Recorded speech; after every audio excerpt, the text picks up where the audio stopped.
Okay, how's everyone doing? Welcome back to another episode. I'm out on a walk, as you can see. I've been getting a little bit of work done. It's a Sunday. And I'm working. Well, sometimes you've got to do what you got to do. And to be fair, I love what I do. So it's not really work. There's a few things I've got to get on top of. Because it's been a very productive week.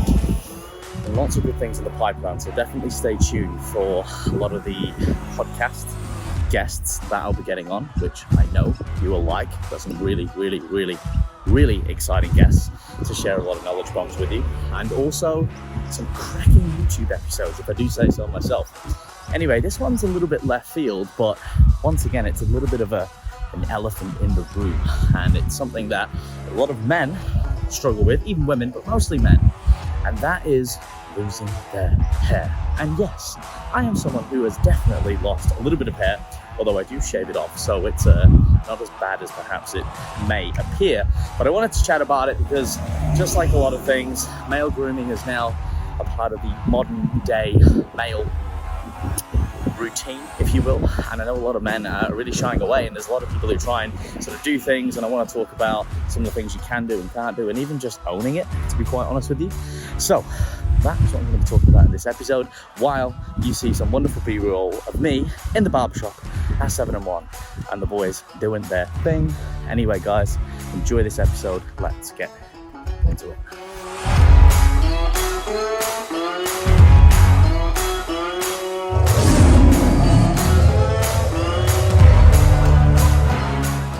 Boom, rolling. It's good. It doesn't matter. You ignore that. I might just start off and be like, thing kind of like, oh, we can see in there anyway, but exactly. There we go. Get it? So obviously I have got a high hairline, and I guess I've kind of always had it to a degree. Like from an early age it started to go sort of quite back, so I actually get it lasered across the front, and you can see like some of the regrowth depending on how good the camera quality is there. And then towards the back, like most men, that's really where it starts to get a little bit thin, etc. And I've tried lots of hairstyles, and to be fair, I've probably had it pretty good, where I had a chance to have long hair. I've done everything apart from dreadlocks. I even did braids at one point. I had mohawk, bihawk. I've done a skinhead even when I didn't need to have a skinhead. I've colored my hair. I've had a mullet. I've had the, whatever they call it, the top knot. I look back at some of the hairstyles and I absolutely cringe, as I'm sure we all do sometimes. And I just decided that, to be honest, I'm someone who likes to be very clean cut and sort of on point. And for me, even when I had my hair long, and I can grow it out, it just doesn't look right. So I've actually got a decent head of hair, but it just starts too far back and then it thins. And to me, I just don't like the way it looks. Now, for guys out there wondering, it doesn't actually matter. If you're confident and you're clean, you can still be sharp and you can still have your hair, even if it's not perfect. You know, there's no such thing as perfection. Beauty is in the eye of the beholder and all of that. And ultimately, it comes down to the other characteristics. It's not just about aesthetics, especially when it comes to women. They do not have the same values as us when it comes to looks. So there's a pro tip there, guys. A lot of the time for women, it's safety, security, and creating a deeper connection rather than just having, you know, a nice body and a cool haircut, amongst other things, and I guess money, or the perception of money, etc. So for people out there who are thinning and perhaps are going bald, there's obviously multiple reasons. Genetics, some people might have done something to taint their hair growth, etc. But usually it is going to be genetics. My dad lost his hair when he was very young, so there was a good chance that I was going to lose my hair when I was very young. What can you do? There's all sorts of treatments on the market. The biggest two are probably the hair tattoo, which I would probably consider to get a little bit of a at the back, just to fill it in and still keep the kind of crew that I have now, like the skinhead, or like the shorts, like 0.5 to I think it's like a half. Anyway, and then a razor fade all the way up, as you can see from my boy Adam here. So there's that, which is cool, but when it goes wrong is that when they put like a hairline, like a Craig David, as I call it. Love Craig David, by the way, no jokes on that. But like they give you like this hairline which you don't actually have. Like, say the hairline of Craig David and you don't have it, and then they sort of box it out, and to me it just looks really artificial and fake. It looks too perfect, too much like perfect, and that really isn't authentic, and it just looks wrong. It looks out of place when something's done too much. And then the secondary one, oh, my hand's aching, so I'm gonna go over to this hand and hopefully my finger's not in the way, is the hair transplant. So that's where they generally take a transplant from the back of your hairline on your neck, and then they very painstakingly, it's not super painful apparently to a degree, but obviously there is a bit of swelling according to what I've heard from my friends. I've had a lot of friends who've had it done, and then they sort of replace those hairs, and it's obviously a long-winded treatment, etc. Now, some of the results looks great, some of them not so good. For me, if I was going to spend that sort of money and that time, I would want a full head of hair. I'd want a Hemsworth head of hair. I used to have my hair long. I'll put a picture up here or somewhere so you guys can see, and I'm someone who loves music and heavy metal. That's another side of me that perhaps some of you all don't know as yet, but more to come on that. Really, music is a huge part of my life and playing instruments, but it's to this point where, like, it doesn't look that good, or it doesn't look good enough personally for... By the way, pro tip, if you ever want to look at a car and you don't want to get hassled, literally come on a Sunday. It's the best time to come to a car lot, because you won't get hassled. So check it out. Like, you got Mercedes-Benz over there, Toyota. I used to work up on Bibra many moons ago, which was an interesting time. I learned a lot, but definitely not for me. Don't like the very salesy tactics that a lot of people tend to employ. Hopefully my hand's not in the way there. But anyway, off topic again, a little bit of an itchy nose. Yeah, I personally don't think, and this is no disrespect to the people who've done the hair transplant thing, some of them are happy and they've got results that they like, but for me it kind of looks like beard hair. It looks a bit bum fluffy, and yeah, again, for that sort of money, I'd want a full head of hair. I'd want it like back again. So until we can do that, I don't think I'd spend the money, and quite frankly, I'm happy with the shaved head.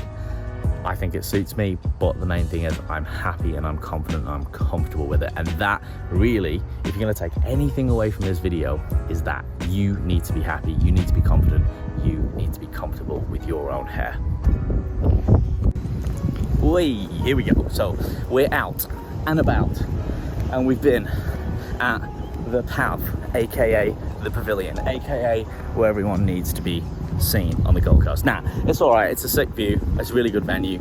As you guys know, I'm not massive on getting smashed. Well, I don't really get smashed at all, or drinking, but I do like to go out. I am a social butterfly, so hopefully this is not too dark for you to make out. But anyway, I was saying about the hair, like, I go to the barbershop once a week. Now, a lot of people would say, hey, you know what, man, that's absolutely ludicrous.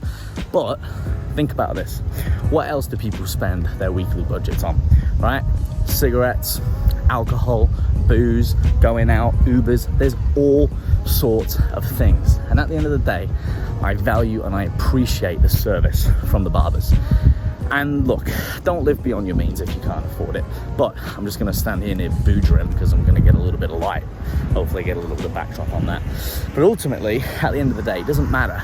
If you see value in it and you perceive that value, then it's worth it. And I've talked about this lately on my stories. For example, if you see it as an expense and a cost, it is, and if you see it as an investment, it is. And I appreciate the service I get from 7&one, for Adam, from the boys in there. They're absolutely awesome. And when I look good, I feel good. When I feel good, I perform good. So all of those little things at the end of the day is what it takes and what makes those weekly, if you like, investments. So as I said before, guys, how you do one thing is how you do everything. And I just wanted to make that very, very clear, because a lot of people are like, why would you ever do that? Why would you spend $10,000 on a watch? I never would, but I don't see the value in that. But would I spend thousands of dollars on a course for personal development, or $100,000 on a car? Yeah, I would. Why? Because I see value in it. But again, it has to be when you've got the finances to do it. You can't live beyond your means, then that's just silly. So ultimately, as long as you guys can afford it and you can see the investment and the value, then it's worth doing. Keep that in mind. All right, just a heads up on this clip, everybody. The mic ended up not being plugged in, so the sound is absolutely shithouse. I'm aware. I apologize. However, listen in as best you can. What Adam's got to say is really, really good. He just pretty much goes over some basic tips and his advice for the questions I'm asking. So if you do have any specific questions, let me know in the comments or to clarify any of those points. But again, I do apologize. We are switching mics, so that won't happen again, but it just wasn't in. It didn't quite click, so the sound is crap on that. All right, guys, so last segment, thought it would be appropriate to wrap it up where I started this video. Just had a cut, it's Friday again, here with my main man, Adam, who does all this beautiful stuff for me. And I thought we'd talk about a few things. So Adam, I wanted to get your opinion on a couple of things for people out there. The first one is for people who are, this is obviously a lot of men like going thin like me, balding. I've talked about a couple of things like, you know, your hair tattooing, etc. Obviously getting a fresh cut, but and then obviously there's the hair transplants. But you know, for people who don't really want to go down that route, what are some tips for guys who are perhaps thinning and losing their hair? In your opinion, what can they do? Oh, it's a real tough one, man. But I reckon like the best thing is just go see a professional, see what their professional they take with them, and what tips and tricks they can give you. So, for instance, if you cut your hair, like, you know, there's different ways of forming this recession. There's like thinning the crown. There's ways around it. I mean, like, especially with receding hairline, there's particular types of things you can do to make it look a lot fuller and nicer. So, yeah, professional opinion, man, is just go see the pro, and just go from there. For sure. Everyone tries to think about all these like regrowth kits and all that sort of shit, but I don't know. Like, if it's that bad, it's probably time for it to go. Have you had any clients or people that come in that have used a lot of those things, or a lot of them just very gimmicky? Not a lot, man. I mean, what am I doing? Like, a lot of people are doing it and hear about it a lot. And honestly, I don't really see like much regression from it. No, everyone that tends to come here, I haven't really got anyone to me. So for the people out there, obviously, you guys are based here in the Gold Coast of Australia. Not everyone's going to have the luxury until maybe 7&one goes international, online somehow with technology, right? So how can people in their area, what's the best, apart from the obvious, like getting a good cut, how can people identify good barbers? What are the giveaways? What are the telltale signs? I guess like start with some research, man. Like just look for good haircuts online. If you go as far as going into a barber shop, just like you're looking for good people, and just how they act and their mannerisms, the way they speak, their professionalism. That all reflects on how they work as a barber and stuff like that. So if you go into a stocky dirty barber shop, you probably count on the stocky dirty haircut. So yeah, just look for the finer details in the surroundings and their personality. It'll generally reflect on how they work, what their haircuts is like. So like getting probably basics is best. Once again, keep it nice and simple. That's it. Nice and clean. What could you want, man? That's it, man. Alright, so for people that are in the area, where's the best place that they can find you guys or book in? Yeah, if you're on the Goldie, you can find us on Instagram or you can Google 7&one Studio, and you'll see all the booking links from there. It's nice and simple. Yeah, just check us out on Instagram, 7&one Studio. Easy. There you go, man. I appreciate it. Thanks for doing this little segment. Guys, I'll put that link in the description as well below as always, so you can come in and see Adam, Todd. Sorry, what's the new guy's name? Sean. If you can understand him, we'll translate. He's good guys from Wales. But honestly, guys, can come in here for some time now. It's consistent, really good cuts, really good people delivering a really good service. So definitely go and give them some support, follow along, and if you want to book in, do so. And of course, guys, remember, if you like the video, I've got to say it, subscribe, hit that bell icon for weekly videos. Hit it now, do us a favor, and I appreciate everyone who's subscribed as of late. And of course, until the next episode, you know it, let's stay fearless.